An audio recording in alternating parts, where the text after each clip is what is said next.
Yeah, there's a lot of people here. Yeah. Oops, Thank you. there's two Thank you. or three maybe. I don't know how many I dropped. You want a butterscotch? Yeah.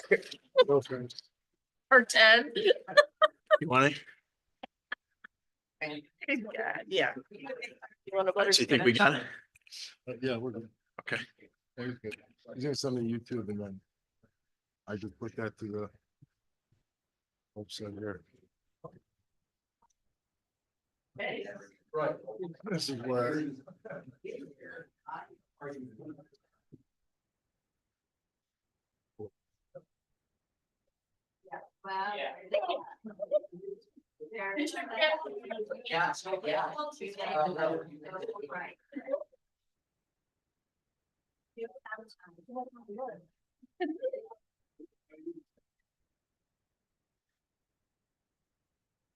Mr. Joyce, would you like a butterscotch? You just send me the link, I'll just copy it here. And then I posted in here.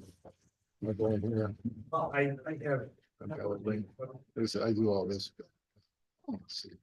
Sorry. Did I come in here with like a phone? Edit. But I go to buy. How'd you learn how to do all this stuff? Phones in the car, big deal. Anybody that would call me is here. Can't get my dad to do any e-file, this shit, this stuff. I didn't believe. Well, Like, So a t-shirt. All it had was a rotary dial from. If you put that in front of a kid, they would not know what to do with it. Then there was another one that said age test.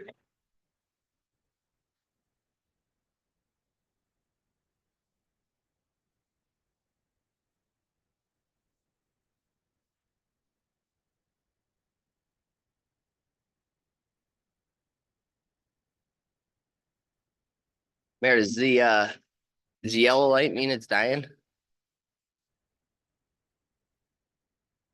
Green or yellow?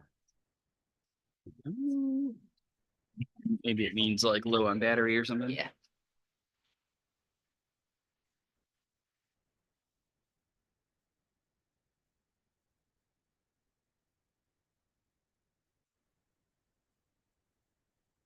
let's turn the mics on. Please stand for the pledge. I pledge allegiance to the flag of the United States of America and to the republic for which it stands, one nation, under God, indivisible, with liberty and justice for all. Please remain standing for the prayer. Grant us, O Lord, light to our understanding, prudence in our investigating, foresight in our planning, sincerity in our deliberating, grace to follow truth in our judgment. Help us to be moved in our decision, neither by fear nor by self-interest, and to do our work faithfully. May we respect the authority vested in us. Without the source of all authority, may we use it in our directives for thy common good, for thy honor and glory. Amen.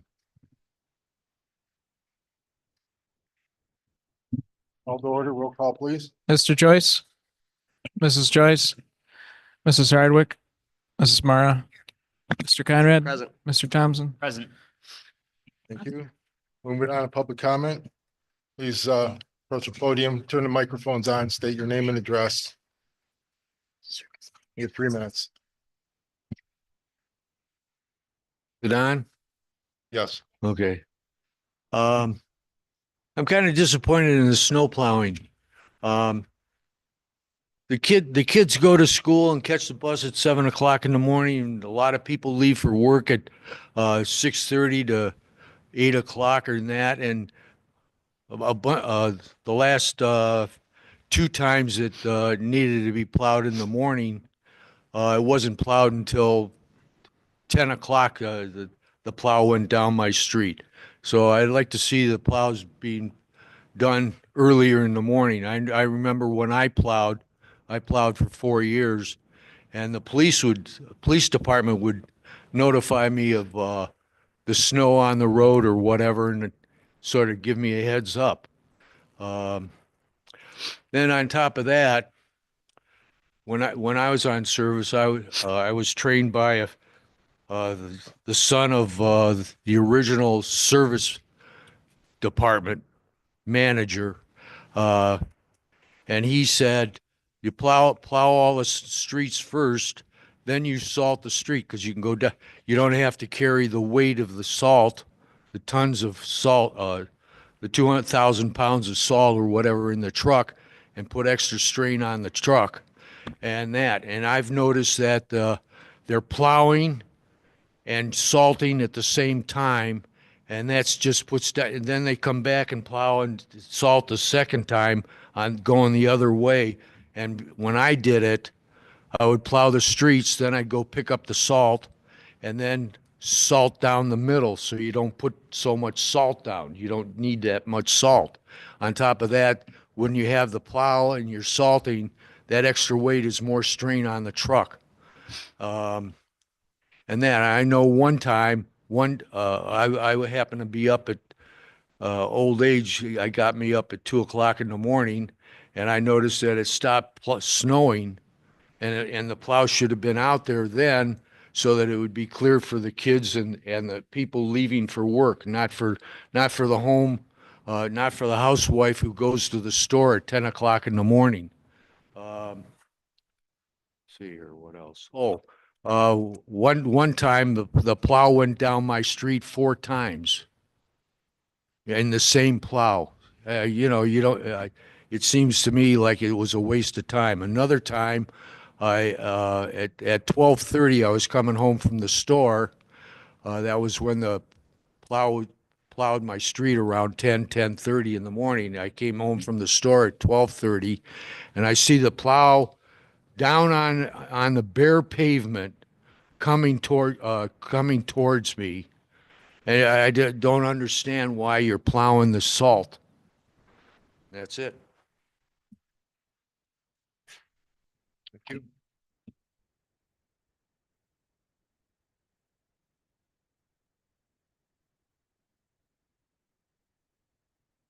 My name is Ken Raftery. I'm a 10-year resident at 18 Nepowan. I'm here to answer some problems with the snow plowing as well. I snow plowed in 2020 for the full year, and I plowed it again in 2021 for the full year with the old truck, and the present mayor was in service at the time. According to your votes back in November, resolution number 2024-28, the mayor suggested that he hire people to help him do the snow plowing, which I have a copy of that right here. It's readily available. It's in print.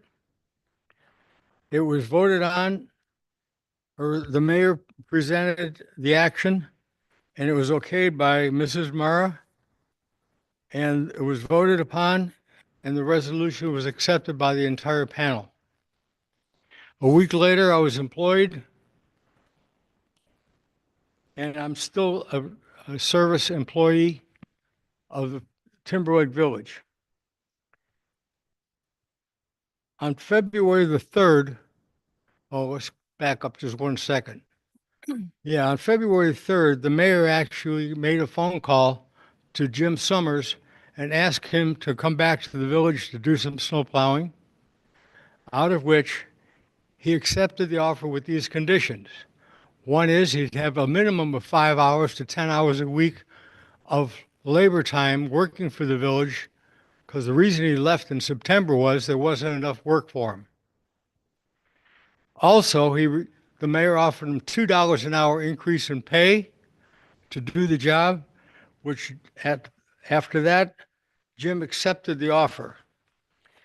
He was employed again on staff on February the 8th, which we had a good snow. He took it upon himself to go ahead and use the village truck to do snow plowing. After he was out for a short period of time, the mayor called him on his cell phone and told him to return the truck back to the garage. Upon his return to the garage, the mayor says, I'm the one that does the snow plowing in this village.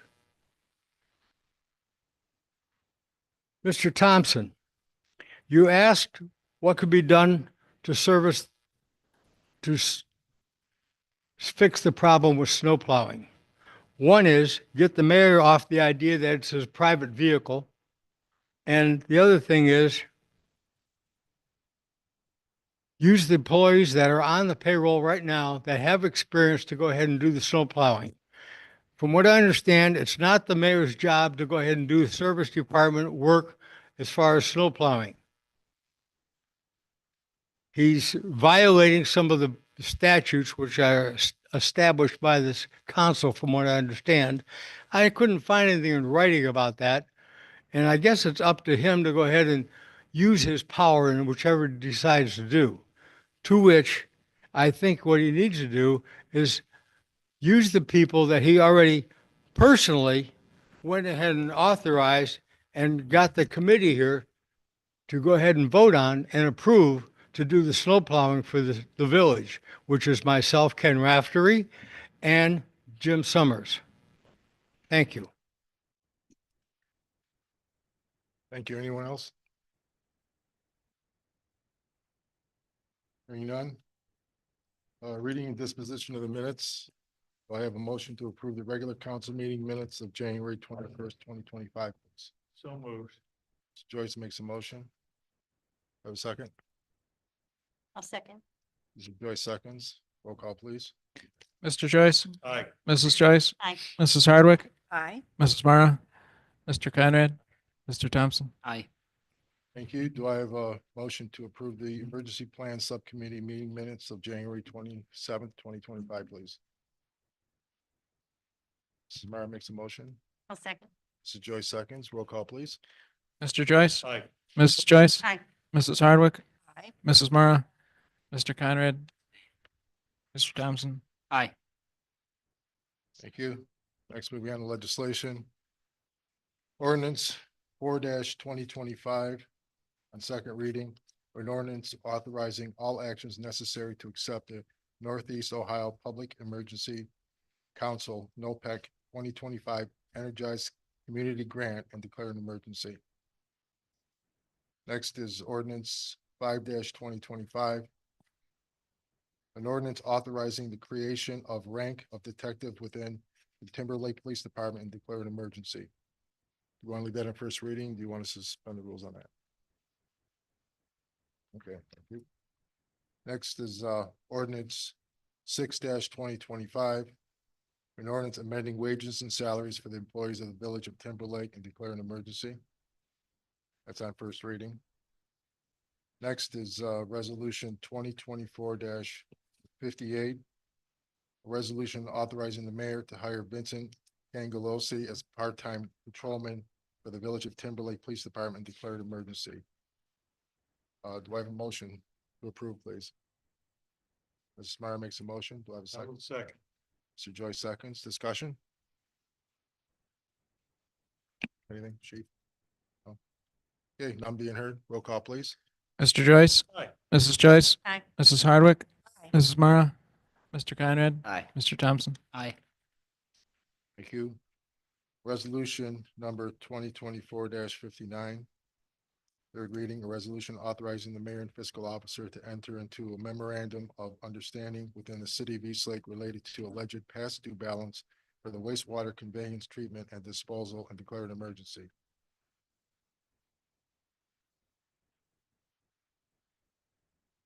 Do I have a motion or? Or do we want to, did we ever meet? Well, Unless I have a motion. Mr. to table. Gadakis, can we go to discussion and then table pending discussion? I don't see why not. Yeah. Second. Okay, discussion. Yeah, we were awaiting Mr. Ganakis's and Mr. O'Leary's discussion with Mr. Claimer at with the city of Eastlake. Some discrepancies in the contract and potentially renewing a contract with different terms and a more stable rate, so we don't get hit with a large sum or a large bill that we're accountable for. So has anything moved on that? That you're aware of? Thank you, Councilman. I am not aware of any movement. I have not received anything in addition from Mr. Clammer. Mr. O'Leary and I have talked briefly about that, but we have not received anything yet from Mr. Clammer. I can tell you that we're also dealing with some issues with Mr. Clammer and Lakeline, and Timberlake has come up as well. So I will make a point to follow up with Mr. Clammer and then be able to report back to council. Okay, great, because I think best practice, if possible, as long as it's within the terms of the contract and everything, is to have once we know what they're offering and what the next contract will look like, and that our kind of agreed upon payment for partial payment of the invoice they sent us, and for giving the rest, we can have a sewer subcommittee meeting, discuss it in some detail, and then recommend it to council as a whole for a vote. Be probably the best way to handle it, if it's feasible within the terms of the contract, et cetera. So once you get more information, maybe we can call a sewer subcommittee meeting, discuss it in detail, kind of redline it, go over it, make sure everyone's okay in the sewer subcommittee, and recommend it to council proper for a full vote. That sounds good. We can do that. I should be able to have an update for you within the next week, Okay, if not sooner. cool. So you want to table? Yeah, I'd make a motion to table. Pending more information from our solicitor and Require a East Lake. second. I second. Mr. Joyce, Conrad makes a motion, Mr. Joyce seconds. Mr. Joyce, Aye. Mrs. Joyce, Mrs. Hardwick, Aye. Mrs. Mara, Mr. Conrad, Mr. Thompson. Aye. Next is resolution 2025-7. Resolution declaring surplus personal property and declaring the fiscal officer and authorizing all actions necessary to affect the sale and or credit value of the same and declare an emergency. That's on second reading. Next is resolution 2025-8. Resolution authorizing the mayor and fiscal officer to enter into an agreement with the Ohio Department of Natural Resources for Round 30 Nature Works Grant and declare an emergency. Do I have a motion to suspend the rules, please? So moved. Mr. Conrad makes a motion. I'll second. Mr. Thompson seconds. Roll call, please. Mr. Joyce, Aye. Mrs. Joyce, Mrs. Hardwick, Aye. Mrs. Mara, Mr. Conrad. Aye. Mr. Thompson. Aye. Thank you. Next, I have a motion approving resolution 2025-8, please. So moved. Conrad, Mr. Conrad makes a motion. I'll second. Mr. Thompson seconds. Roll call, please, or discussion. So we did, last year we applied for this Nature Works grant and we were approved for it. So now we are entering into an agreement with the Ohio Department of Natural Resources for the grant. How long would it take to get funds that we can actually start making moves and improvements? It's a reimbursement grant, Okay. so we have to advance the funds to complete the project. And then once it's complete, we would ask for reimbursement. Great. Yeah, and I talked to, just to add some more context to it, talked to DWA Recreation, who was the bid we approved when we submitted the grant for the new swing structure installation and leveling of the ground so that it's, handicap accessible, ADA compliant as is pursuant to the grant award. So everything is in place. They did say about 6 to 8 weeks at the time of order to get the equipment in, and then, I'd boil in another 4 weeks for time for them to get out, delivery, et cetera. So we're looking at about 3 months time frame from the time we say go to the time that they can start to install it. So just wanted to frame that. Refresh my memory, what's the total on the grant?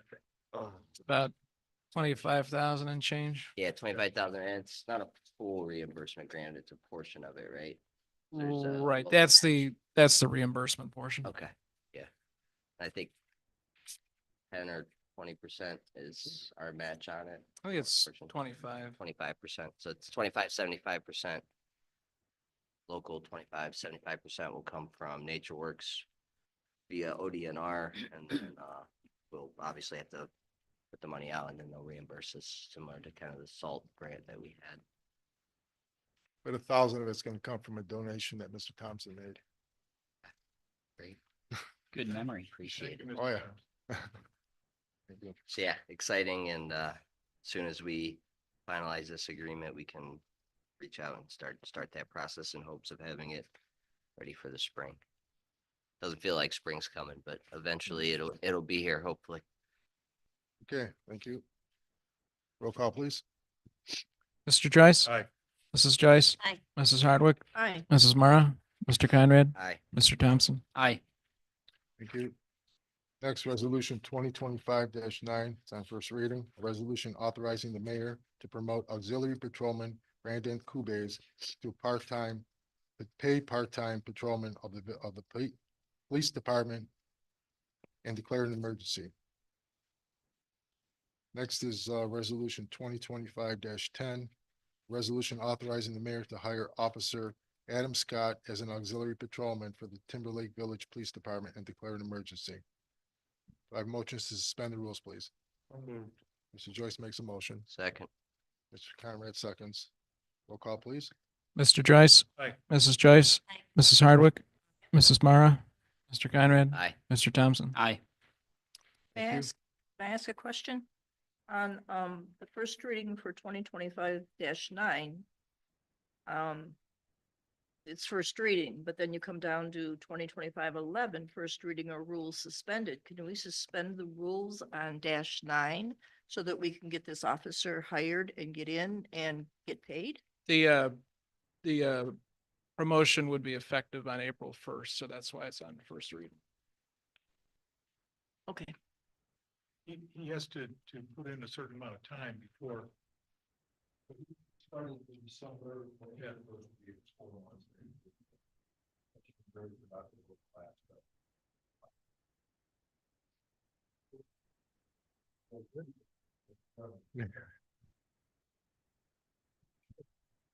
thank you.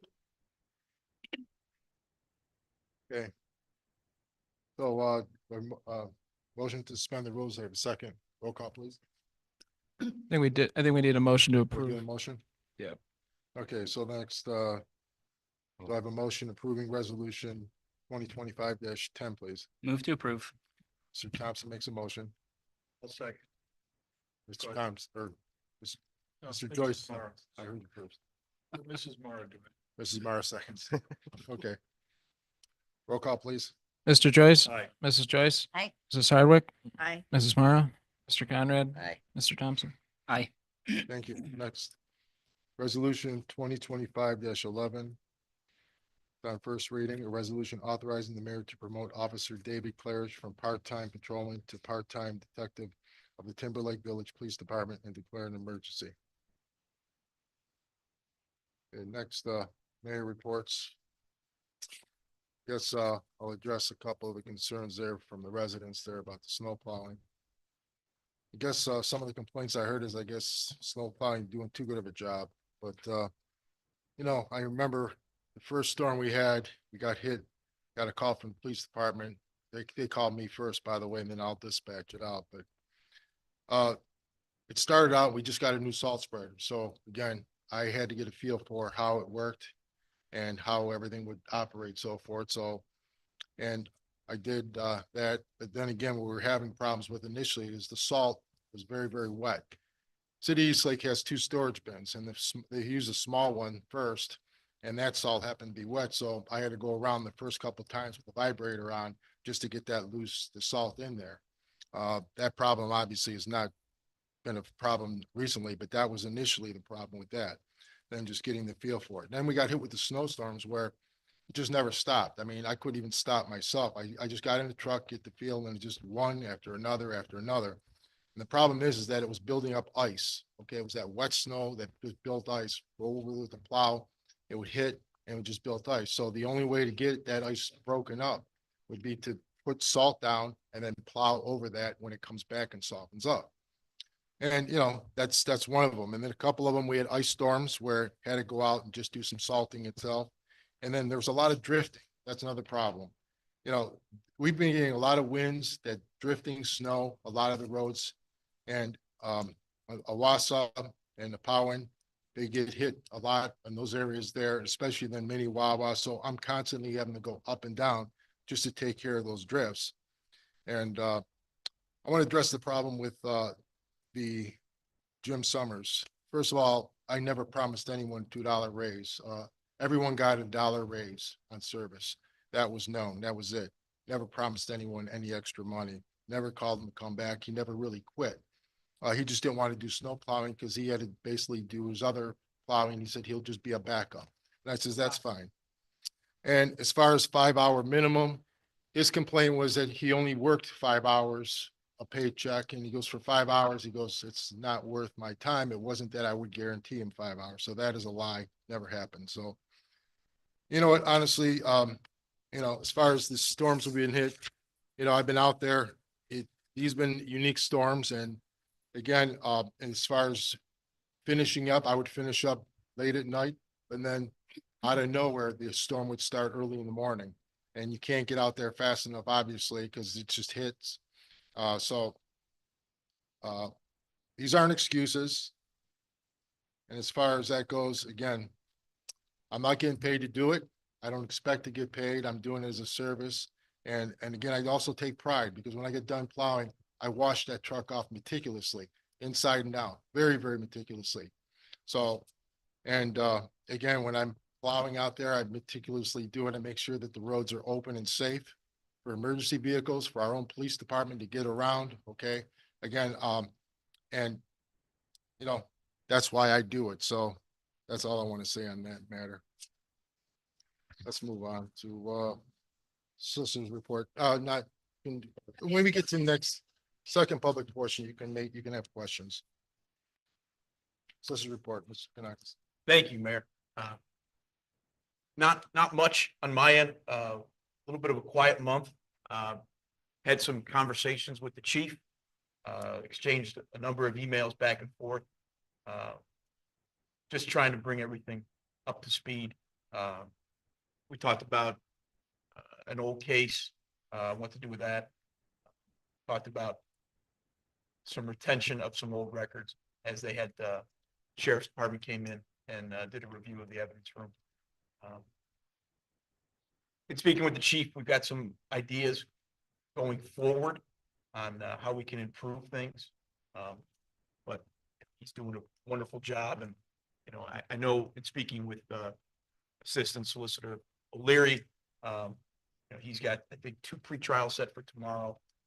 So there's more cases already this year, I think, than we had all of last year through the will of the municipal court. Mayor, the only other thing I have is, I wasn't able to attend that property tax meeting that you guys had last week, but hopefully that material from the Board of Revision site was helpful to some of the residents. So It was, thank you. other than that, Councilman Conrad, I will follow up with, I emailed Mr. Clammer and I'll get a meeting set up with him. Sure. Great, appreciate it. That's all I have. Okay, thank you. Next, Hardwick. Village Hall. Okay, Village Hall, it's doing well with people renting it. My parents taught me if you don't have anything nice to say, don't say anything. So I'm done. Thank you. Thank you. Mr. Conrad. Yeah, thank you, Mayor. Few things in the works. So I guess I'll start sidewalk project. Reached out to Adam Pellegrini at ODOT today. We had a submission of CT Consultants price proposal. So waiting their consultant agreement because it's an ODOT led project. ODOT handles all the contracts and paperwork, etc. for that. So Pete Formica from CT actually called me. He's getting ready to go on vacation. Just wondering what's going on. We submitted that about 10 days ago. The first one we submitted was not in the new ODOT form, so he'd had to redo it, put it into the spreadsheet, and break it out into man hours and each specific piece of the project. So that's ongoing. I did see that there is what's called the Safe Routes to School ODOT funding, so I reached out to our project manager, Dave, I always forget his last name, but David ODOT, who's our project manager on the project, and asked him if that was something that we'd be eligible for to kind of offset the match portion of it. He gave me some contact info, so I'm gonna reach out to the lady that runs that program, see if we continue to get yet another grant towards that project. And keep building those up to minimize any local funding that would be required above the Lake Trent grant that we were awarded in $200,000. So continuing to chase funds on that and to build that project out so that we can have the best amount of resources to put into that and make sure that it goes off without any hitches. So we'll keep an ear to the ground on that and keep council updated. Mr. Thompson, I don't know if you'll mention the finance committee coming up, but I'll just briefly touch that I did request a finance committee meeting of Councilman Thompson, gracious enough to help get it scheduled. One part of that is to kind of deep dive into the numbers of where we're at today, what funds we have, what potential liability would be on the village, kind of worst case scenario planning for that sidewalk project, just to break down the numbers and see where we're at. As a data guy myself, I always like to plan and boil in as many contingencies as possible and kind of put the worst case scenario out there of what it could cost. And there's always flexibility in that until we have, especially on the sidewalk project, until we have a formal design, we don't know what the final cost will be. But in the kind of, what I'll call the last hour, ODOT has changed their funding structure to where the engineering, construction costs and design review portion of it that ODOT mandates that's 100% local share. They went from 7% to 15%, so it almost doubled that piece of the pie, if you will. So still trying to work through that. We were given some NOACA funds that could potentially be used for that, but it's quite a complex federal grant. So just trying to work through some of those details and make sure that we kind of have all our facts before us so that we can continue to make informed and smart decisions on behalf of our residents along Lakeshore and the residents of the village. So that's still moving along nicely and more to come on that. We do have a meeting in terms of sewers. We have a meeting with the Ohio EPA, their technical assistance group. So it's a free program through the EPA that I reached out to and a potential to kind of scope out our storm sewers, our wastewater sewers, and kind of get a future plan on that. So it's free of charge to the village, kind of a scoping meeting to begin. But there's resources out there that came through with the federal infrastructure bills. So just kind of dipping our toe in the water on that and meet with the consultants for the EPA and some EPA agency employees to kind of start to look at our storm sewers and what grants funds are out there. And what the status of our current system is, if there's anything they could do to help. So I will be sure to report back on that. And then I had reached out to the fiscal officer, so I know we are looking into new police vehicles, that we've allocated some funds towards new police cruisers. We've looked into various grant funding sources for that, and unfortunately, kind of every avenue we've tried to go down on that, we've been told we're not eligible, or our median income's too high, or we're not rural enough, so on and so forth. So we haven't had a lot of success at finding grants on that. In the spring, there might be new ones coming out, so I'll continue to monitor that and work with the chief and the department to share that. One thing we have been considering, and what I reached out to the fiscal officer on, is we get a hybrid vehicle, the NOPEC funds that we get annually might be able to be used for that. I've seen Madison Village potentially used it for some hybrid vehicles. So I'm not certain quite yet if they need to be plug-in hybrid or just standard hybrid. So we'll follow up with the NOPEC administrator.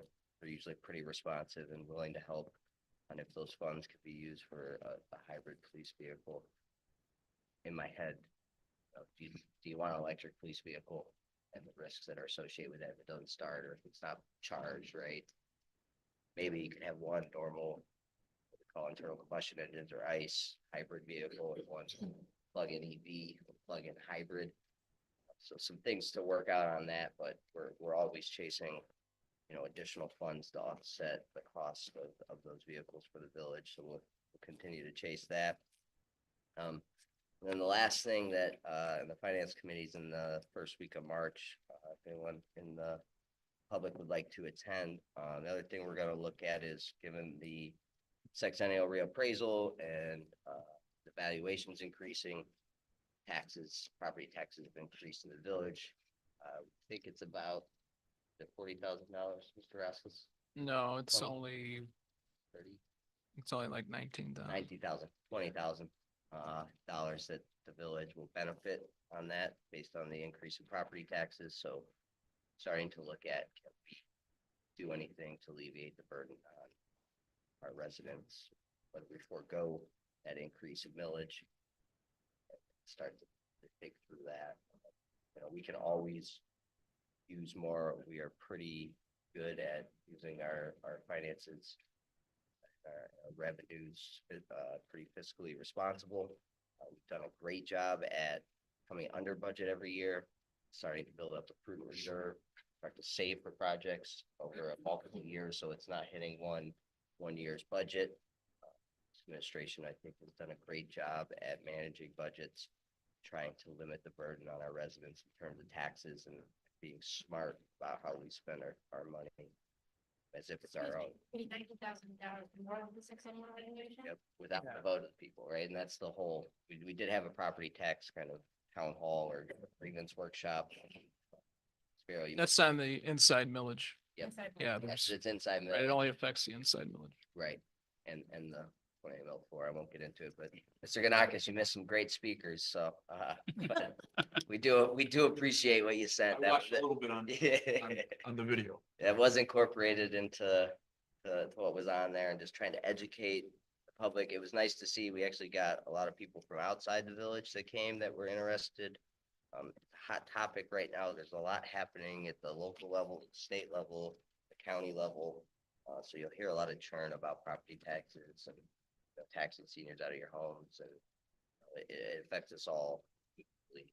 But there are some classes of residents that are struggling more than others. So we're trying to do our best. We're gonna look at it and see what, if there's anything at all we can do to forego that or start to look into how we can be creative about lowering the burden on our residents, as we're all kind of having a tough time with inflation at all-time highs, taxes at all-time highs. We continue to advocate for the village at local levels, at county levels, at state levels. I know the mayor's been kind of all over the state talking to representatives. Representative Thomas has been an advocate of ours, Representative or Senator Serino, et cetera. So we continue to push on that front, continue to do so.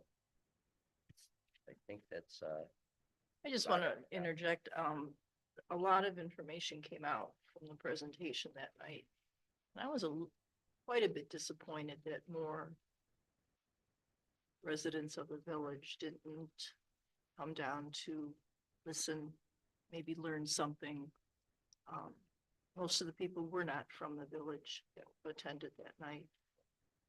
And It's a free seminar too. it was free, absolutely free, full of tons of information, things that we should know. Inside millage, outside millage, vote, not vote, just pass it because there was a lot of very, very good information, and I don't know, I What, 10, 12 villagers? don't think there was that many, unfortunately. So I just I was just disappointed in that.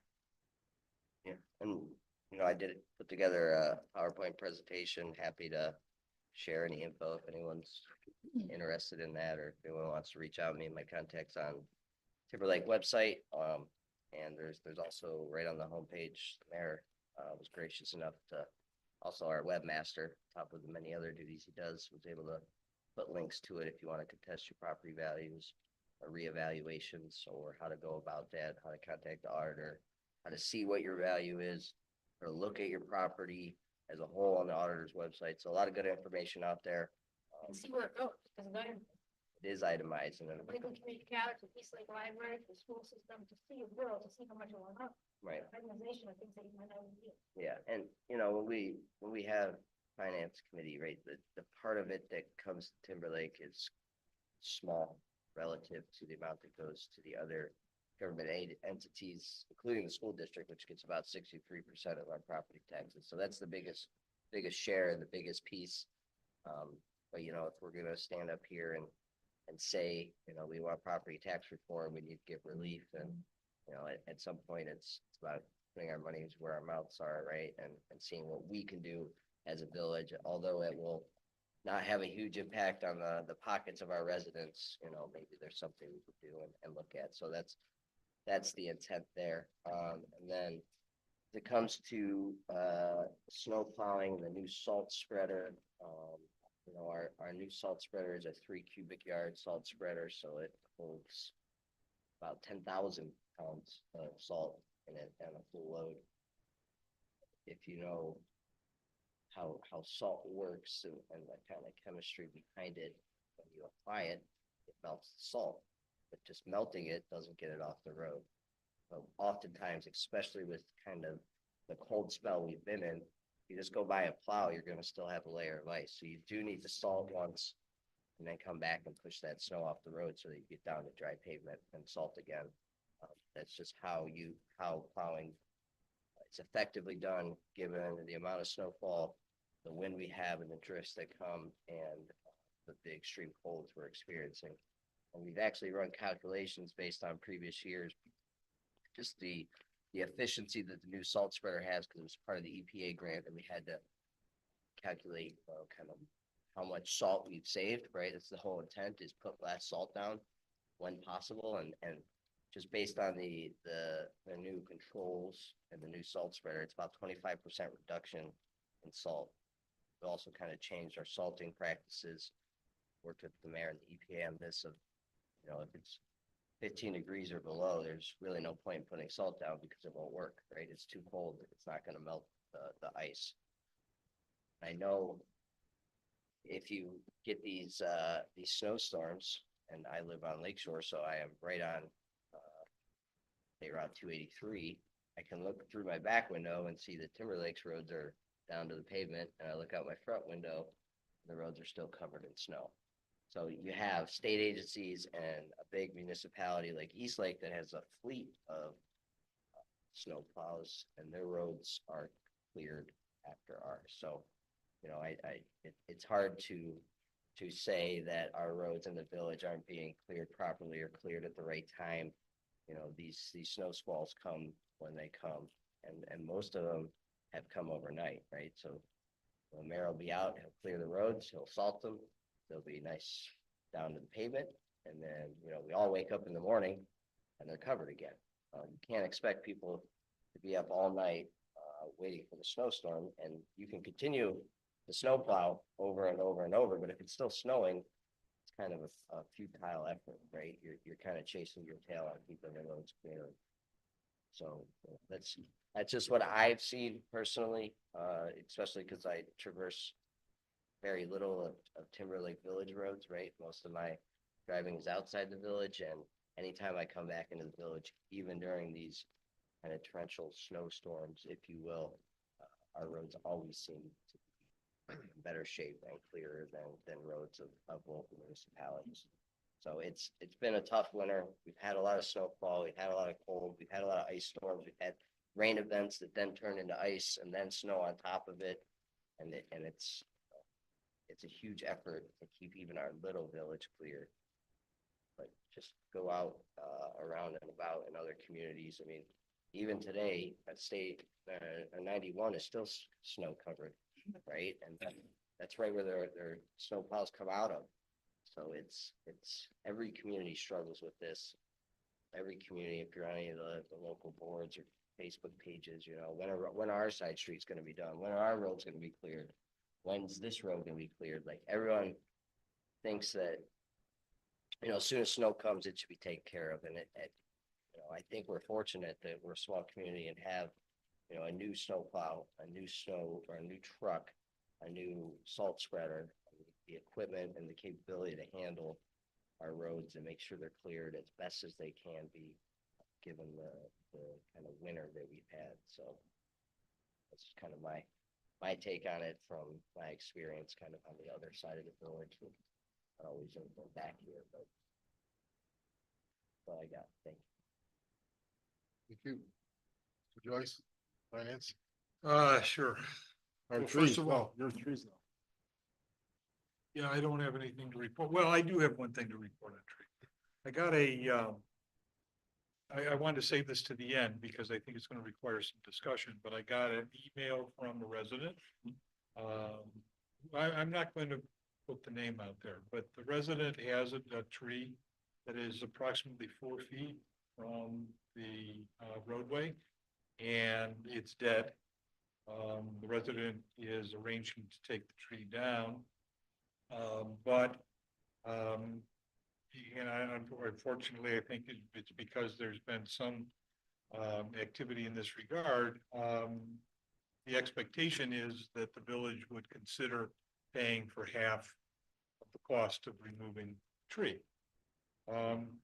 I think that's where the discussion part comes in, and we need to talk about that as a council. Just where exactly we want to spend our tree money, and we've passed an ordinance that says that if the tree is on your property, it belongs to you.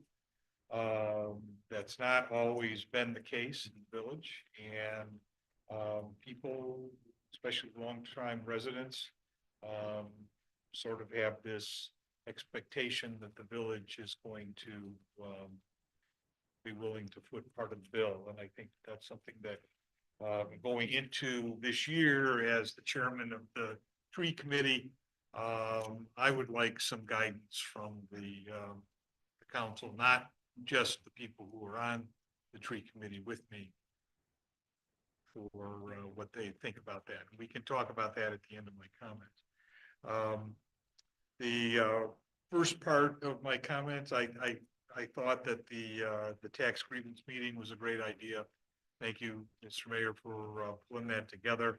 I too was a little surprised that there weren't many more people here, but I sort of attribute it to the fact that, as the mayor pointed out, the way that the county and the state does this is that they try to affect no more than a third of the people at a time that are going to get the big increases, so that it's never a majority of people.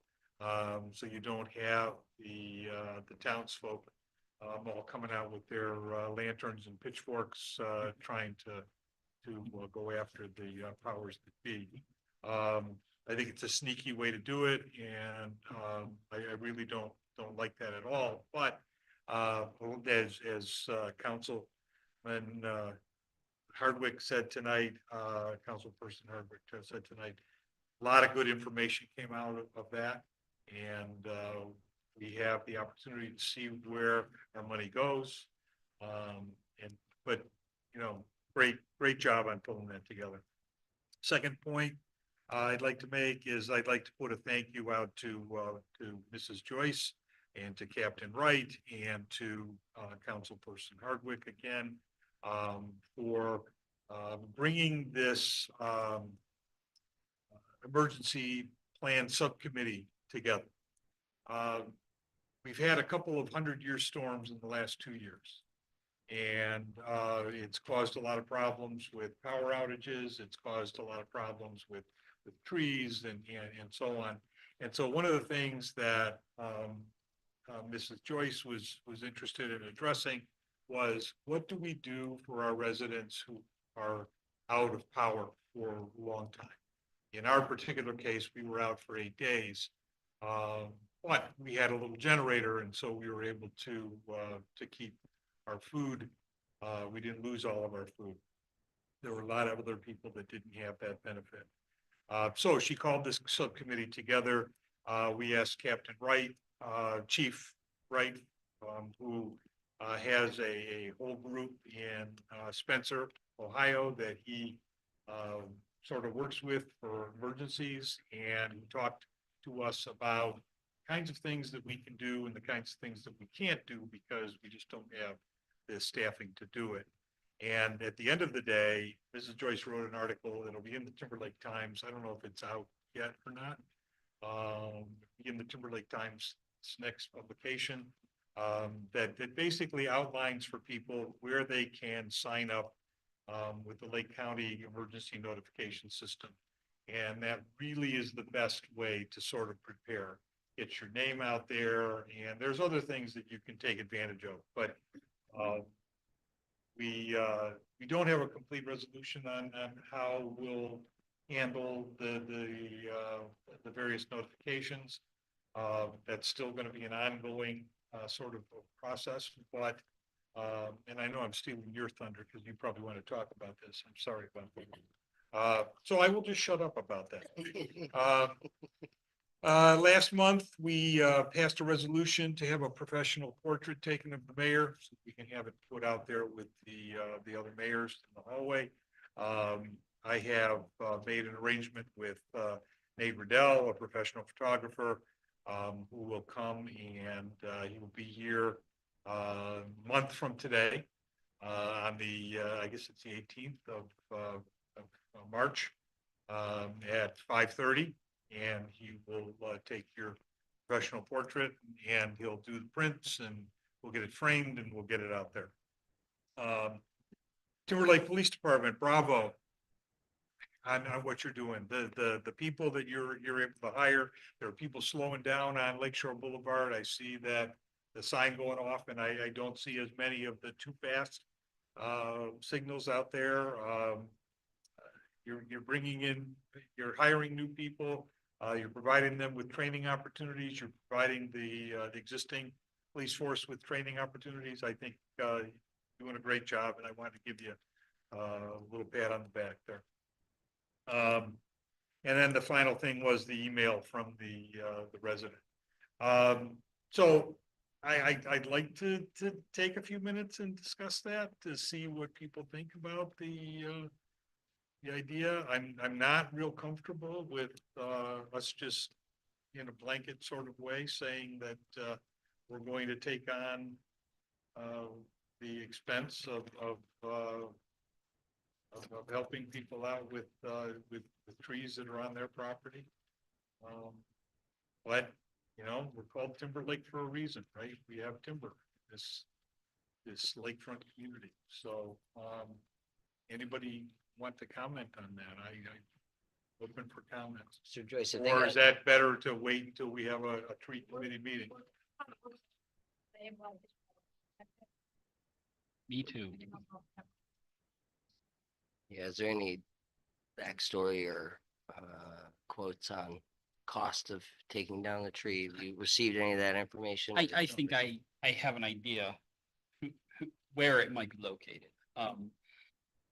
And that, it doesn't really matter, you know, if it's $250 or $2,000, if we do it for $250, then why can't we do it for a $2,000 tree? That might be a bigger problem, in fact, you know, so that's the issue. I think a work session or a committee meeting, we can discuss it more thoroughly, hash things Okay. out, No, I have to, I was at a tree. Yeah.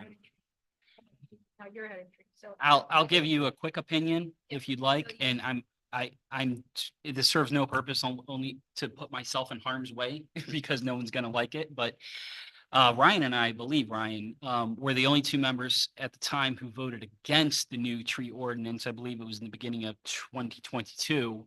And it's because I didn't like the structure of it. I'm very pro, you can do whatever you want with your property. So I didn't like the fact that Timberlake was placing the responsibilities of the trees, not for a legacy reason. I'm not a 50-year resident, you know, but I didn't like that we were placing the responsibilities of the cost and the dangers of the trees along the right of way onto the residents. But at the same time, we still wanted to control the right of way, which I understand is the purview of a village, but we wanted to tell people no, even if they felt there was a danger. So I didn't like that, and that's why I voted against it. The problem with the mitigation clause, like you have mitigating circumstances, therefore you can come to us and ask for help, is who wouldn't use it? It can be abused, and I'm not saying people everybody's struggling financially with inflation and everything like that. So I don't fault anybody for saying, hey, the village has taken care of our trees along the right of way for 50 years. Why not now? And this is thousands of dollars. It's ridiculous. Please help me. I don't fault anybody for doing that. But if we allow one person to do it, then why not everybody else? And everybody has some kind of mitigating circumstance. Not everybody's a disabled veteran, but people are battling cancer, on a very fixed income. We have an aging community. I think if we allow mitigation, then we're just opening ourselves up to issues. I think if we're doing it for financial reasons, the village can't afford it, then we have to draw a clear line. And it's the villager's responsibility or it's not, one or the other, period. Now, if the village drives by or if we get complaints and we drive by and we see a giant tree cracked or a limb hanging over the road, then we have the right to take care of that on our own, on our dime, the village public money. We don't even have to check with the resident. Like, we're just doing it as a public safety concern. So we can still take care of problems. I'm not saying it's their responsibility and if the, public safety be damned. That's not what I'm saying. So we can still take care of those issues, but if people are coming to us and we look at the tree and we're like, well, it doesn't seem like it's imminent issue, it could be fine for 5 years, then no, that otherwise we get into this every single time. And there could be dozens and dozens and dozens of these cases every year. And it just bogs us down. So that's my unpopular opinion. I think that I will, send out a notice for a, tree committee meeting, and we'll publish that and make it available for the public to come. And we can discuss this. I'm concerned about taking on additional liability by the village that may or may not be affordable. And I look, for instance, at the bill we got from City of Eastlake for our water and how much that's going to eat into our reserves just with what we're talking about approving.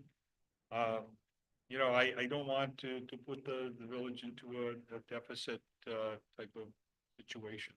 So I think you're right that it could be quite dangerous to just have some sort of blanket. And you're right, because of the language in there that offers some relief, you would be foolish not to attempt it.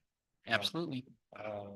But it's not one that I feel very strongly about one way or the other, and so I'm sympathetic to the resident who sent me the email.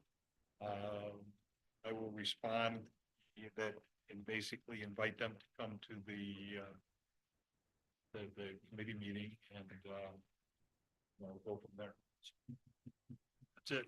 We have the finance on March 5th at 7, so I don't know how long you would require, but you already have at least 2 of the 3 on the tree committee there, so maybe we could Okay, yeah. manage around that. I'm Right. pretty open that day. I don't know about Mr. Thompson, but just a thought.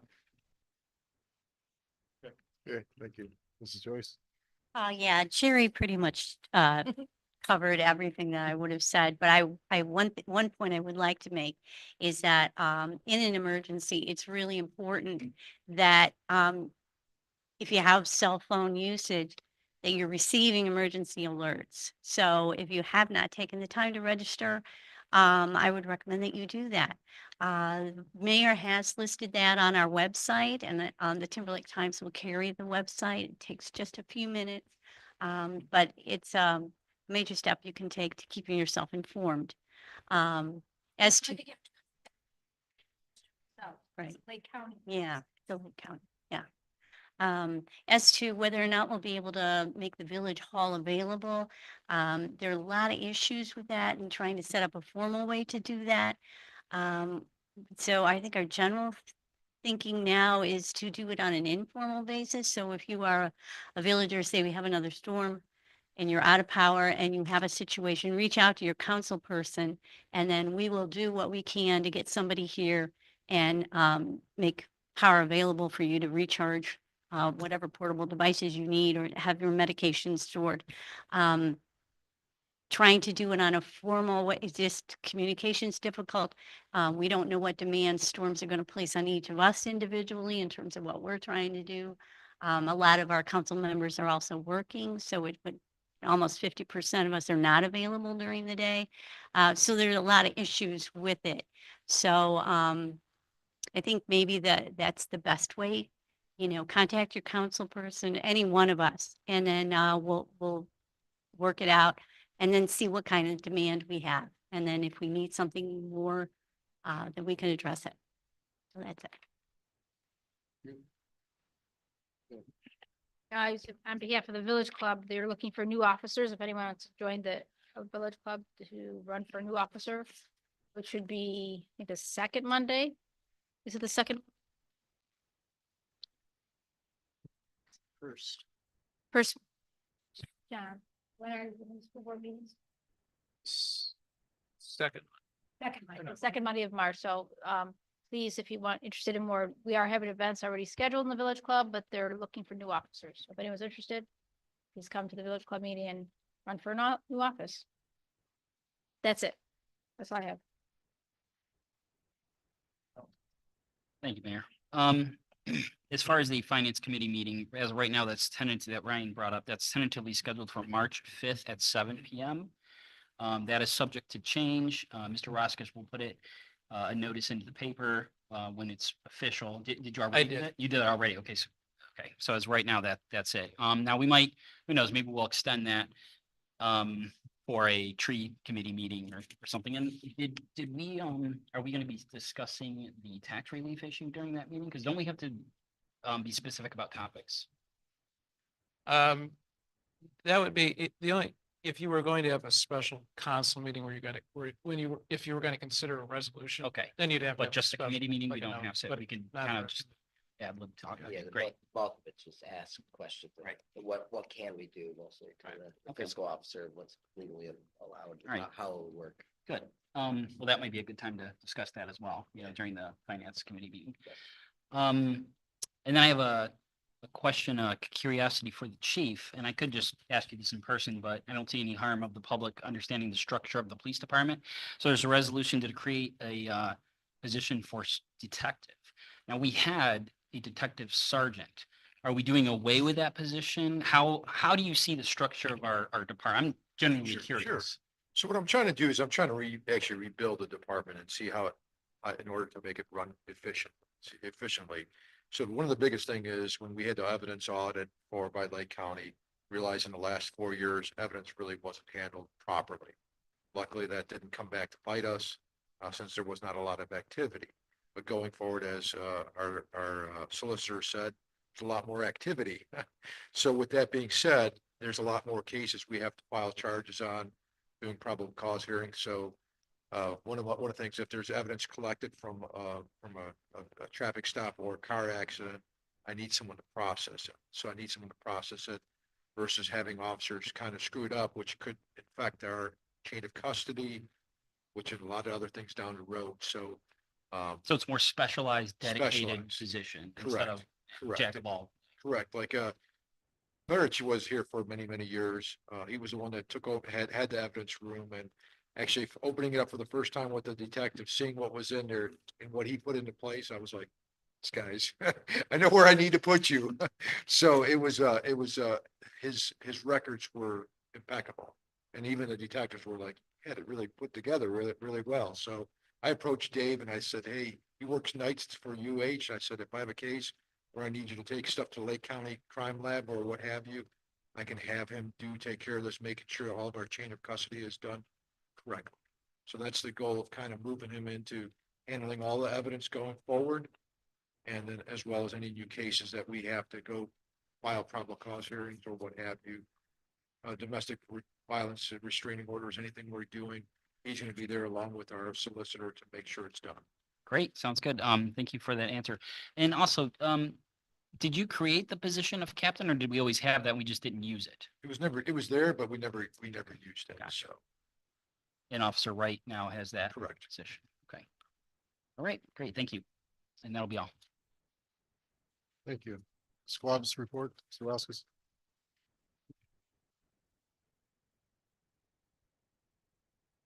Our general fund through January 31st is at $392,569. Our monthly revenue for January was $30,444 versus expenditures of $55,093 for a net deficit of $24,649. And we also transferred $41,322 from our general fund to Fund 3902 Paving Improvement OPWC Debt Service for our 2015 street improvement loan. Expenditures in January were about $4,000 more than last year due to increasing insurance premiums. There were some contractual increases, dispatch contract and our fire and rescue contract with Eastlake, and also some wage rate increases. Our January 2025 revenue was in line with estimates and comparable to January 24. It is too early to tell, but if robust income tax collections continue this year and we don't have any large unanticipated expenses, we estimate a surplus for the general fund this year of approximately $140,000. This would change, of course, if council decided to use funds from the general fund to satisfy a portion of the sanitary sewer invoices. Other significant fund activity and miscellaneous, we made our biannual payment for our Ohio Water Development Authority loan in the amount of $7,086.95 out of Fund 3901 Sanitary Sewer OPWC Debt Service, and also a payment of $1,415.52 for our OPWC Street Improvement Loan. That came out of Fund 3902. Additionally, we received our quarterly reimbursement payment for infrastructure fees from the Lake County Department of Utilities, and that goes into our 2901 Sanitary Sewer Maintenance Fund. That was in the amount of $6,489. And we also received a $4,995 reimbursement from the Ohio Attorney General for Peace Officer Continuing Education, benefiting Fund 2903 Law Enforcement Professional Training. And finally, there were 4 deposit refunds totaling $400 issued out of Fund 9901, All Deposit Refund Fund. I did have a question about the playground project. When do you plan to start working on that? As soon as the agreement is in place, then we can reach out and at least get the order placed. I don't know if we order it, if payments due then or a portion of it, or if it's due upon receipt / invoice with net 30 days, net 45. So as soon as the Nature Works gives us the okay to proceed, then I would plan to start that project, or at least get the ball in motion so that we're hopefully installed for the time for the kiddos and the weather breaks. Might Okay. be later in the summer. We did approve in advance last year, but I believe we might have to approve another one. So it's probably only valid through last fiscal year. Okay, so the money we appropriated to that fund, we would need to. We would have to advance funds from the general fund to the playground fund for the balance. So it would be the grant amount of 25,000 and change. And then apply for reimbursement. So it Right. doesn't affect general fund in full once we get. No, reimbursed, because it would be just moving returned to it. the general fund. I also have a question. Sure. So I had asked earlier, and I just for the public and council, I asked about, so we transferred 41,000 to the OPWC debt service for our paving improvement fund and only paid 1,415. Mr. Raskus was kind enough to answer the question of we pay the interest up every month, and then there's 2 lump sum payments. There's the January and July payment is the OPWC street improvement loan. So that's that smaller $1,415. That's the interest-free loan. And then in June and around June and December, we make the 2 larger payments to the Erie Bank or CNB Bank note. So that's that's closer to about $40,000 total, including interest. So we just appropriate and transfer. Right, so we total appropriate the interest. funds, we transfer the funds at the beginning of the year, so they're available. If we, similar to the playground, and this is just lack of knowledge, so just trying to gain some understanding here, similar to the playground, we appropriated them, but didn't use them in that fiscal year, so say the bill didn't come till January, we'd have to. Well, reappropriate it these, for- well, I mean, these funds are paid every year on those loans, so we typically have transferred the funds at the beginning of the fiscal year for the debt payments. Because we know what the payments are when they're. Right. And the original language of the agreement pledges general fund revenues for the payment of that note. Okay. So that's why it's coming from the general I fund, would say because there's no other source. Yeah, we couldn't pay even, it. we couldn't even Right. establish its own fund because it has to cover general. It is a separate debt service fund, just to keep track. Okay. And then as it comes to our surplus and, we've annually had a surplus every year. So is that just what we appropriate versus what we spend? And it's the difference of those two? That's the difference between what we spend versus our revenues coming in. So the appropriations are usually much higher than the actual expenses are typically have been. And that's really not unusual in a number of communities. The appropriations are typically higher. Yeah, so when I recall, we appropriated the $100,000 that we were anticipating we were owed to Eastlake. Well, once we actually spend that, then it hits the bank account, if you will, the general fund, and then that Well, 140 that- surplus becomes 40. essentially. No, that 100,000 is would be from the sanitary sewer maintenance fund. So the only time it would impact the general fund, if, for instance, we had a discussion with Eastlake and say we settled on a certain amount and council decided that they wanted to pay it out of the general fund, then it could be paid out of there. But Okay, that would be up to council. so our surplus is always talking the general fund. Correct. have- Yeah, in this case, yes. Yeah, but we have the sanitary sewer fund that has money in it that Correct. cover that. That initial memorandum that we discussed, but it's currently tabled. So when it says if we decide to use the general fund for a portion of it, that means if we wanted to save some of the sanitary sewer fund or we are have to pay more than what's in that fund, that's where it would Right. affect this. That would be more so the case if, Mr. O'Leary and Mr. Kanakis discuss with Eastlake and eventually we come to some sort of resolution and council might, I think that would be still something council would have to sign on. Okay, so these special funds that we have in place, like the Lake Shore Fund, the Street Improvement Fund, the Sanitary Sewer Fund, the Police Training Funds, those are outside of the general fund. And when Right. we talk about surplus carryover annually, which. Right, I I'm think just we all talking like. about the general fund. of this I think we all are report. grateful that we're doing that and being conservative in our spending. Those are outside the general fund. So any money that comes out of those funds that are kind of earmarked for specific projects does not affect that surplus that we talk about every month. Correct. Okay, thank you. I always got confused by that, like, And at the end of the year, anything that's left in that was appropriated for this year, for instance, it's pulled back in. Right, unless it's encumbered for a particular use already. Yeah. Okay. some of our funds can only be used for certain projects, and that is outside of Yes, money that council could touch for anything. Yeah. But those bespoke. but projects. things, for instance, that we have voted on to appropriate for specific line items in the budget, if they're not encumbered by some other statutory reason, they get folded back in and. Right, and start with then it zero has to be base appropriated for the For next. the following year. So like the police cruiser fund or the village hall improvement fund that we've established. Those they're are funded- separate funds. Separate funds and, those. were And funded those with have the to be general- used within 10 years of their establishment. Okay.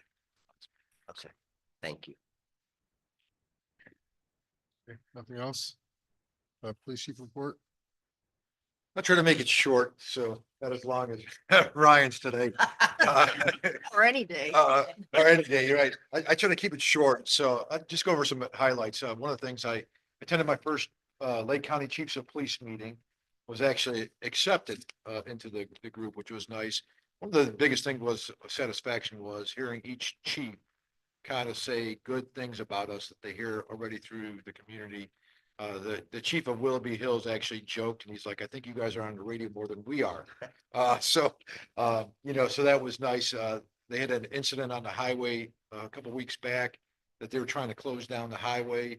Eastlake was actually getting detectives out of their plain clothes, putting them in uniforms, and here two Timberlake police cars showed up on the highway to help out, and the chief's like, holy smoke.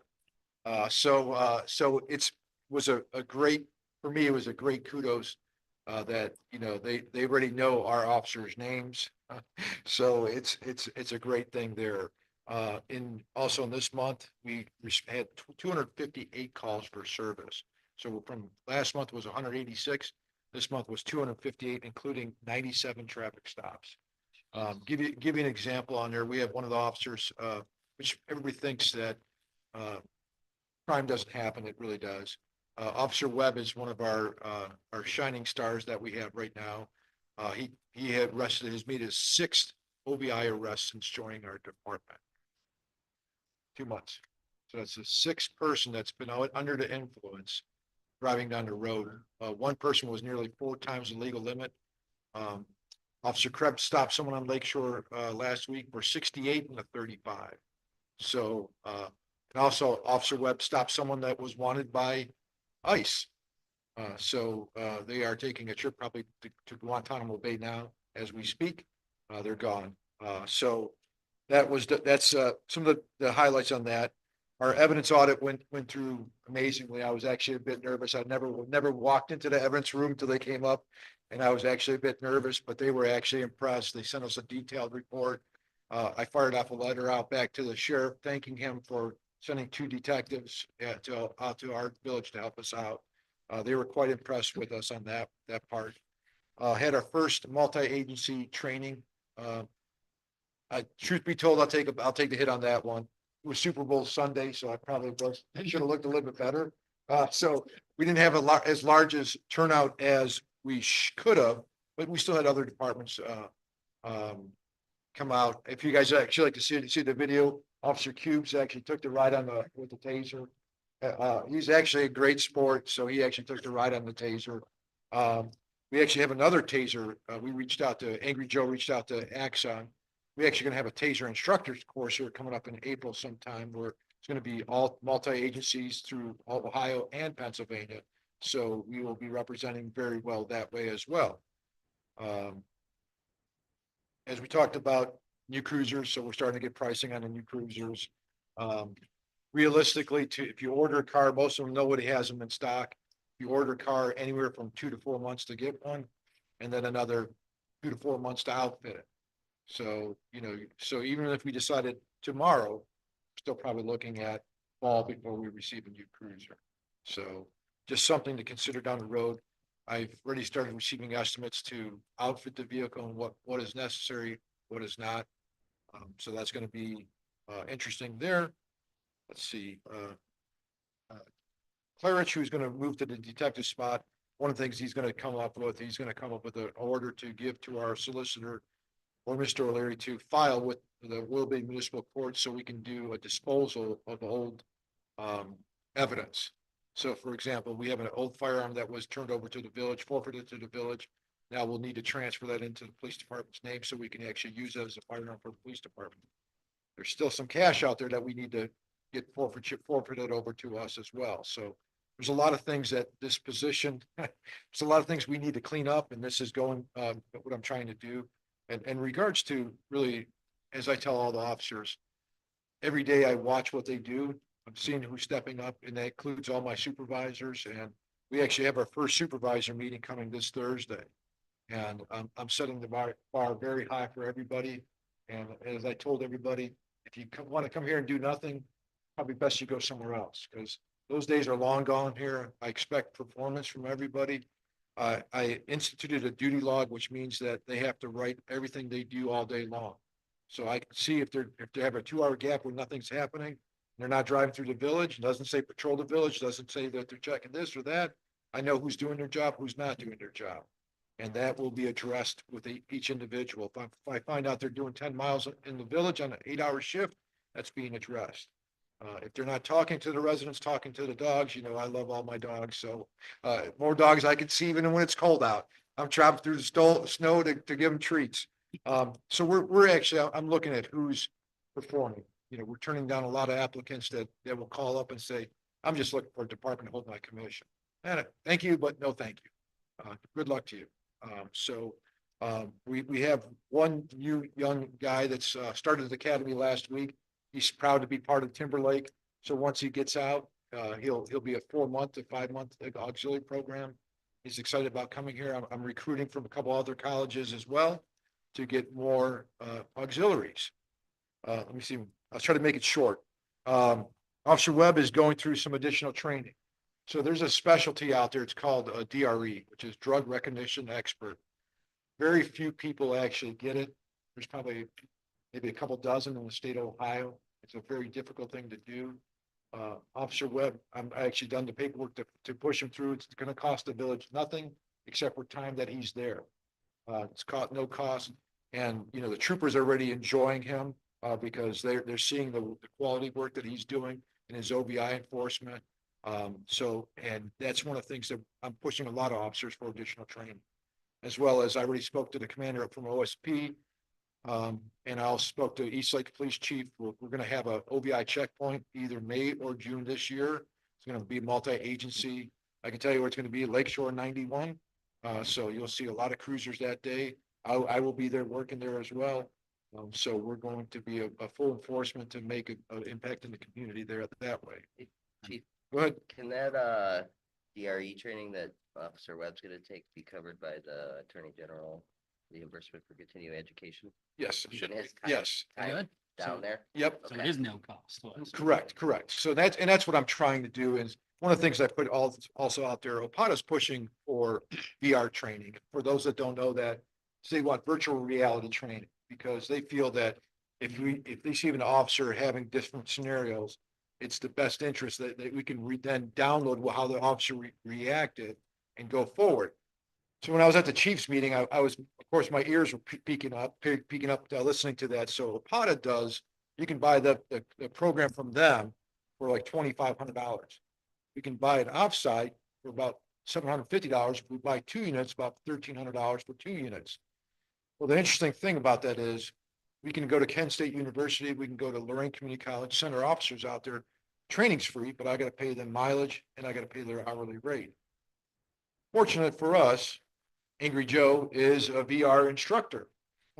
And when I brought that up to all the chiefs, they're like, we may be trying to get some additional training with you in your hall. So I said, great, let's figure out a way that we can do this so that Angry Joe can do virtual reality training. If we want a couple of headsets, it basically cuts down on our cost. We're not sending anybody else out there. We can actually do it on the shift sometimes. So we're incurring zero cost. Plus, again, it's being paid back through the Attorney General because these are all required hours that we are required to complete. Don't we have a special fund for driving? We do. It can only be used for OBI checkpoints and similar things. Yep, and there's some. There's enough in there. for Yeah, that. and there's some things I've also heard from a couple of chiefs that they use some things for different things, being very creative. So I'm listening and writing down a lot of notes. So My ears are perking up when you're talking about this because we've had these funds established that, oh, we can't use it, it just sits there. We don't have the. no, we're gonna understand. find So out. We're gonna, Make sure you link up with Mr. Rossius and see what special funds we have that have just been sitting there for Yeah, years. use it. we exchange emails Yeah. late at night all the time. I'm like, he's still up? Sorry, John. He's responding to emails at 9:30, 10 o'clock at night. I'm like, yeah, okay, I'll keep texting him. The BWC grant for body worn cameras should be coming out in March sometime. What they did say, this was the largest application ever, and it was something like $11 million worth of grants requested. Although the good part was they said they are going to hit departments that do not have body cameras first. So hopefully that's us. I don't know if Rich brought it up last time. I did talk to Axon. They got rid of their person that used to be at Axon. And so they reached out to me and they said, why aren't you interested in Axon? I go, I'm not interested in the price. And they go, what did you quote you? And they said, well, you had a lot of fluff in there. I could probably get it down to the $15,000 mark if you want. And I want to say, great, because it's a great starting point, but we're going to go down from there. So get me down to 10,000 and we'll start talking if we get approved. So we're working on that as well. A couple other things that we're doing too. We're doing stuff for gun safety. Put on our Facebook page. We're giving out free gun safety locks for anybody that wants it, open to anybody in any community.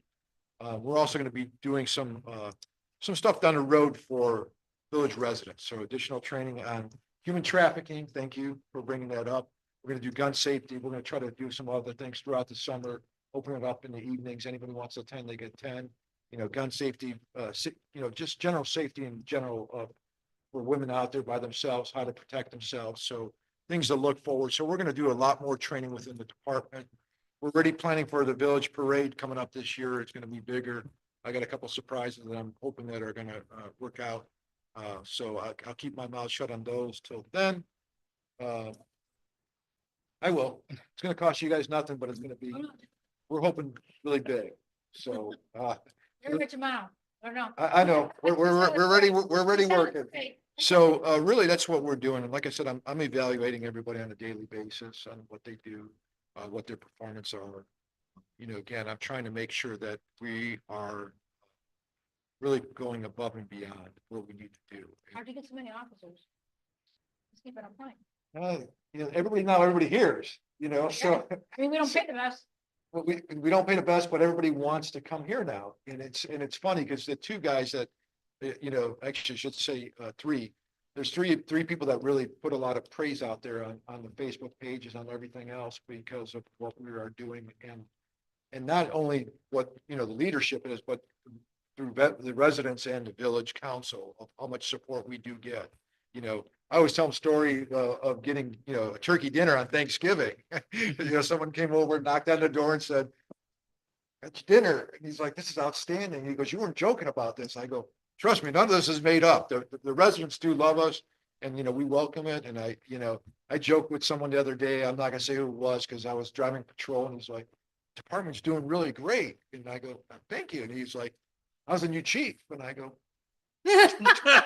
he's pretty good. And he goes, "I haven't met him yet." I go, "Here, he's pretty good looking too." And then I got out of the car and shook his hand and he's like, "Oh, you really you?" And so for us, it's, it's going out there and, again, for all of us, including myself, once I start digging more out of my hole, I'll be coming out more out of the surface, to do more of things around the community. But it's really just trying to get structure back to where it's been neglected for many years. And so going forward, once I'm gone, long gone, that this village is going to be secured for years to come. And for legality standpoints, from all kinds of stuff, from cruisers and, finding out what's the best thing for, what do we need? What's the best for the village? So I'm going to cut it. Sorry that was too long, but that's any questions anybody has. I have any a brief complaints? follow-up on the detective position. So is the position of detective in lieu of a rank? Or can you be a patrolman, a sergeant, a lieutenant, and a detective? So it's kind of a rank as well. So it's Where not does really, it fall in the hierarchy? it doesn't really fall on its side. Okay. It's not going to be like the previous one. This one actually will do work and knows what he is doing. But no, what it is, there's a lot of things that happen. And, like we had an OBI one day and we had a urine sample. Well, we had to go to Lake County Crime Lab to go get that, make sure the results, then I have Mr. Leary texting me and said, "Hey, what's the results?" I'm like, "Great question." So now I'm following up with Lake County and they're like, "Yeah, I sent it to the wrong email address." I said, "That's why I never got it." So I'm like, "Here's my email address, send it to me." So, but it's a lot of things that we need to make sure that we're doing properly so that we don't create more liability for ourselves or more work for our solicitor Right. or our court, because we need to make sure these cases are buttoned down. And I can say this, we received our first check from Willoughby Municipal Court. It was a decent check, but I'm always looking at more and I'd like to get the breakdown, what we're being paid for, because we're going out there and making an impact. And not everybody's getting a ticket. We don't cite everybody, but they are trying to make a difference. Again, we kind of joked about the 68 and the 35 is kind of crazy. I mean, it's almost double the speed limit. Excessive. And we towed the car too. And of course, the mother called and complained and said, "Did you have to tow the car?" And I said, "We didn't take him to jail, so you're fortunate." And she was okay with that after a while. But there's a lot that does happen, and that it slips through the cracks through years. And it's not that we're only sitting on Lakeshore. We'll spend a little bit of time out there and move on. I actually went out there just for a test yesterday and sat on Lakeshore for probably about 20 minutes and cars were still going 45 to 50 miles an hour. And I'm like, "You see me, right?" You're right there. but I didn't want to go start writing tickets that, yesterday, but it's just trying to make sure, it's not trying to make it's not a speed trap because we're not going 25 to 35 to 25. We're just asking you to drive normally, and I keep waiting for a school bus in the morning to pass, to do a double pass, because I'm taking that car in a heartbeat. So we're not gonna allow that happen nowhere, safety is our primary thing. And, we do have, like I said, the one key thing is, and I'll share this later with everybody, but on the Facebook page, if you follow it, we just had Brandon Lawrence just created challenge coins. So they're really getting in the spirit of Timberlake. And he put a nice, saying behind the village behind the pines. And it's just, getting more and more praise on all the officers, and actually believe it or not, I actually had another agency reach out if we wanted to send officers as school resource officers. So how many times in Timberlake history has that happened? So, right, we'll know after Officer Cubes goes there tomorrow to work at school. Although he could do 21 Jump Street because he does look like he's 21. But we're definitely, like I said, this is a constant improvement. I'll take critique, criticism, complaints, suggestions, because we're trying to make it the best department that we can.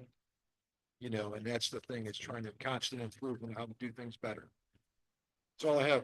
And I think that's part of what attracts and Samara asked it, how are we getting more officers while being the lowest paid? Well, the camaraderie of the department, the expertise of the department, and people, see you, they see Officer Schilling, people that have been around a long time that could teach them a lot. Jim Simone, right? You have these officers that have a wealth of knowledge, and hearing that they can go be school resource officers, that was tapped in by the department's kind of image that someone reached out.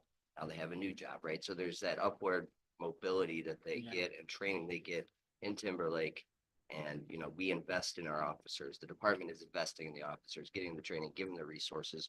Council's investing in it. And I think that's attractive to people. I just want to say, pull the tape, Mr. Lee. I see you're online. I swear you went longer than me. So I should have timed it. I was trying not to. no, You it's talked great. twice. I know, and they've done a great job. I mean, right outside my window, we watch, and it's not that we're a speed trap. We're not patronizing. I was over across the street and they were complaining that we're patronizing the bar goers, etc. And it is not that. But if you're driving drunk, if you're driving 65, if you're, breaking the law through, what do we have, a 3/4 of a mile stretch, right? Right, mile so, stretch, right? Yeah. So if you're doing it right there, then that's on you, right? It's not us targeting anyone. That's us enforcing the law when it gets to the level where it can endanger people of the village and people even in Eastlake, right across the street. And that's the intent. We're not setting up traps. We're not entrapping anyone. We're enforcing laws that should have been enforced a long time ago. And I would scream and yell and say, people speed on Lakeshore, people speed on Lakeshore. Well, we run radar. Well, we have data now from the speed camera, and we have real life data of people going 68 and getting pulled over, which is just 1 second of them seeing them, right? How many other times does that happen? So Right. I am grateful to the department. I'm grateful to the work of the officers that are on, and I think it'll continue to let people know that this isn't a place that you can just disregard the law and have vigilantes, if you will, coming through. So And just a couple of years ago, we had a young kid, 2020, young adult get hit by a drunk driver just down the street, and killed. So, if you're gonna be across the street enjoying the bar, that's fine, enjoy yourself, but either drink less than the legal limit if you're driving, or get a ride home. Or turn left. yeah, Don't turn into Timberlake. yeah, and over is like $20, and Well, and that's, DUI is 10,000, and Yeah, don't put lives and in lives risk. risk. and it's, we have one person now, we actually will be on a case tomorrow that that we talked about. It's been sitting in jail for multiple weeks because of an repeated OBI offense. These are not first time offenders. These people, we had one this was their third OBI. The other one was 2 OBIs in 2 months. So it's people that are out there boozing the car, driving along the street. I've watched Officer Webb, not to put him out, but pull people over and let them go, right? Yep. It's not like we're ticketing everyone it's only egregious offenses. And if if he smells alcohol and odor, then he follows through. But just wanted to put that out there because I've seen complaints of traffic of, they've always been a speed trap. They're a speed trap again. And some It's good. There's also Okay. people down. Don't speak, we're good. That's it. Okay, I think you beat him. You did, see, thank you. Caught up. Okay, zoning and property maintenance, there were no permits issued, because of the weather, I'm sure. Next, purchases and approvals, motion to approve the January 2025 financial reports. Do I have a motion to approve them, please? So moved. Mrs. Joyce makes a motion. Do I have a second? I'll second. Mrs. Joyce seconds, roll call, please. Mr. Joyce. Aye. Mrs. Joyce, Mrs. Hardwick, Mrs. Mara, Mr. Conrad. Aye. Mr. Thompson. Aye. Thank you. Next, the motion to approve payment of $1,300 to purchase Meta Question 3 VR goggles for purchase of Apata continuing education training. Samara makes a motion. A second, Mr. Hardwick seconds. Discussion, roll call, please. Mr. Joyce. Aye. Mrs. Joyce, Mrs. Hardwick, Aye. Mrs. Mara, Mr. Conrad. Aye. Mr. Thompson. Aye. Thank you. Okay, next, moving on to second public comments portion. Please stand up, state your name and question, may be addressed to mayor, council.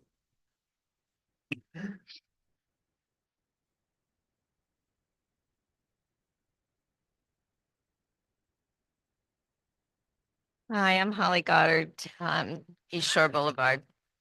My question, there's a lot of chatter about the snow plowing. Okay, a lot of discussion, Mr. Conrad, Ryan, and John. My question is, why? Just simple, John, why are you plowing? And not somebody that was hired or could be hired? Because I'm meticulous in the way I want it done, Okay. and I'm glad to do it.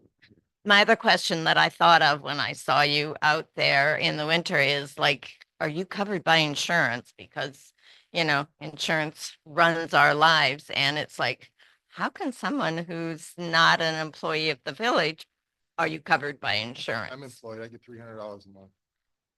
That's your mayor, but you don't have to pay for self-employed. No, but. No, you're paid for your executive Still- management still- and your delegation to employees. I guess, I really, okay, I don't know if you announce that you're going to do it, that you're going to take that role. It does look like a conflict of interest to those of us that do see you doing that rather than a paid employee. I assume the service department would do that, or a contractor.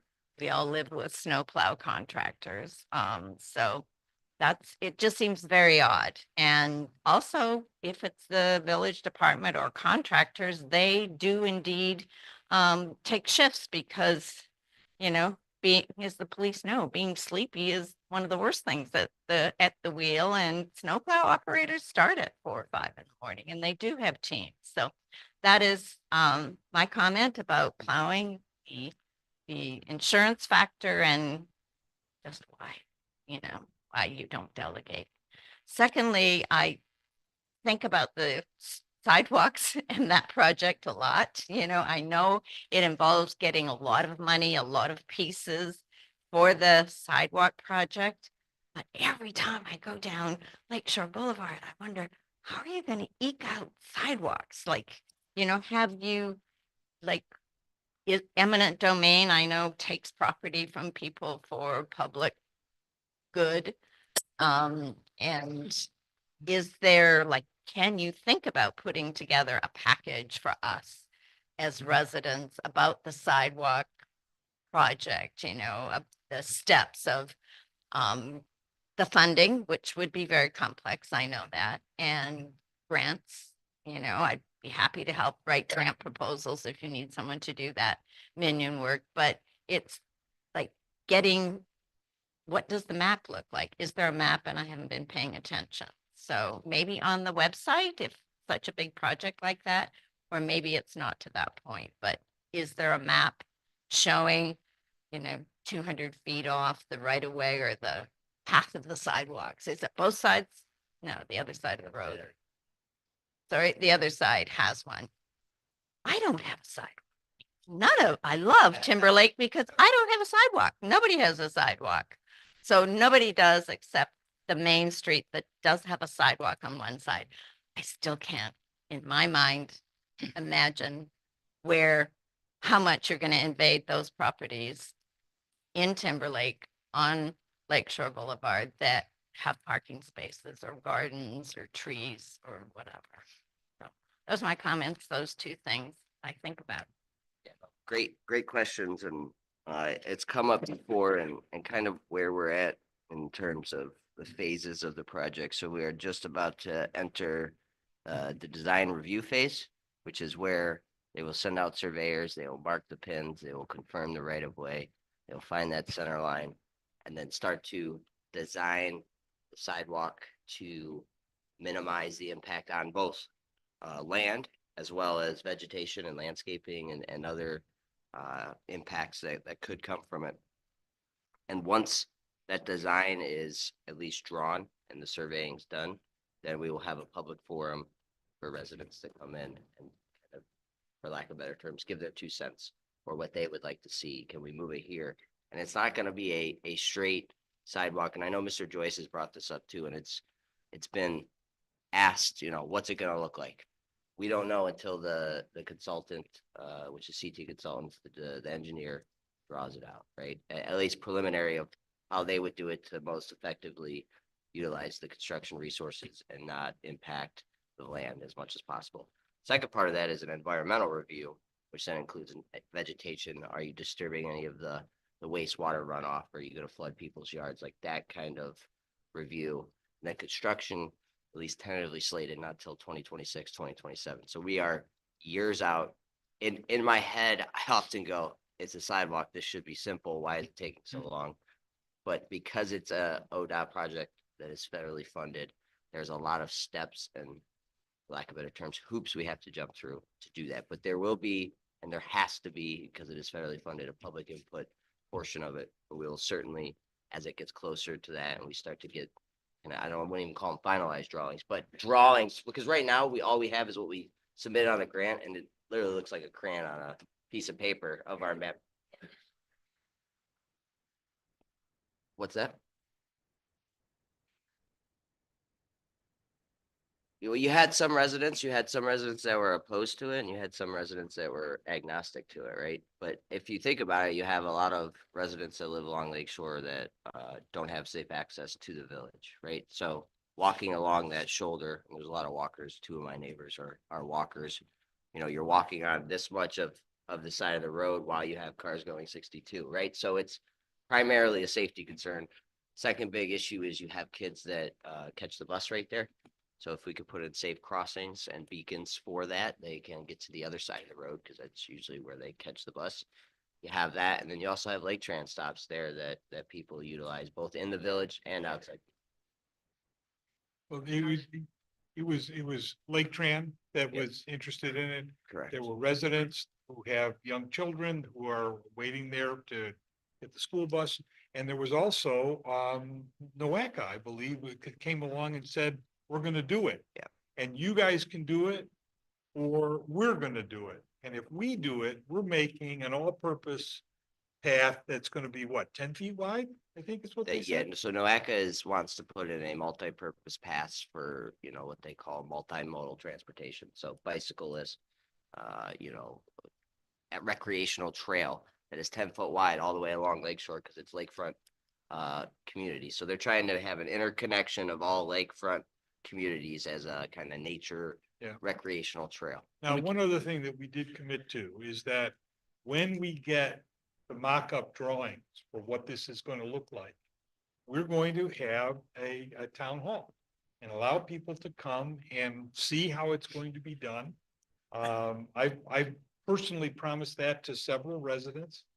And we don't have that yet coming. I thought it was going to be by fall of last year, but I was being a little optimistic in terms of how government moves. And I'm not talking about Timberlake government. I'm talking about the outside resources that be providing the work here.